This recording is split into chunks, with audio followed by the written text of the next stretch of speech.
maskani indaba zomaskani jabula indaba zomaskani. Ngikubingelele ngiphinde ngikwamukele embukelo weNdobane TV. Siyathokoza ukuthi ususubscribe kule channel yakho ngaphambili. Kwintokoza kakhulu kuba nawe mfowethu osasijoyinaka ukuqala kule channel yethu. Sacela mfowethu ukuthi usubscribe ukuze ungaphutha nayo yonke video esiyifakayo kule channel yethu. Nazi engiza nazo engiyithatha kumthombo othembekile. Sekusuke umsindo la khona uMdumazi ebonakala lapha na ke encoma ingoma kaDuma Kahle njengoba sazi ke ukuthi uMaphatha fika ngengoma yakhe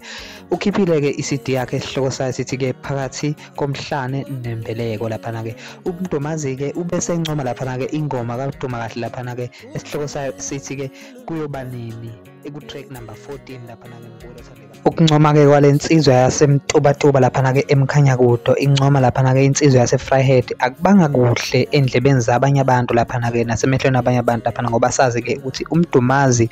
simazi kakhulu lapha na ke ehamba naye lapha na ke uSicebi kanti siyazi ukuthi yena lapha na ke uDuma Kahle uyimbangi yakhe lapha na ke uSicebi lapha na inkosi emagcwama and uDuma Kahle uze wagadla lapha na ke kuSicebi kule CD lena uMdumazi la khona asebonala khona encoma khona lapha na ke ingoma yakhe lapha na uMaphatha fika makuthi awazi ukuthi ke uMdumazi kanye noSicebi lapha na ke inkosi emagcwama bangabangani lapha nambukelo othandekayo awubambe la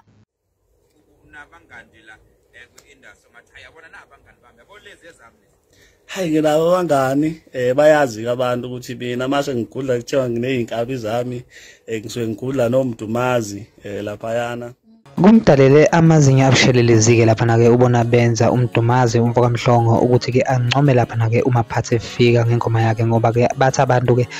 bengafanele lapha na ke emncome lapha uMaphatha fika ngoba kwaziwa ukuthi ke uMdumazi umngani lapha na noSicebi abanye abantu ke uMdumazi sebembona ke njengexoki imbulo othandekayo bengifisa ukuzuvo lwakho mina lapha na ke comment section ukuthi wena ngabe uthini malalo daba uthi ngabe kulungile ukuthi uMdumazi encome lapha na kuMaphatha fika kanjena lapha na ke noma nawe mbukelo othandekayo uthi cha ayilensizwa yasemkhanya kude ibhedile lapha ngokuthi income uMaphatha fika lapha na ke ebe uMaphatha fika egadle kangaka lapha na kumngani wakhe lapha na ke uSicebi mbukelo othandekayo bese mina nani asibonani ngokuthayo.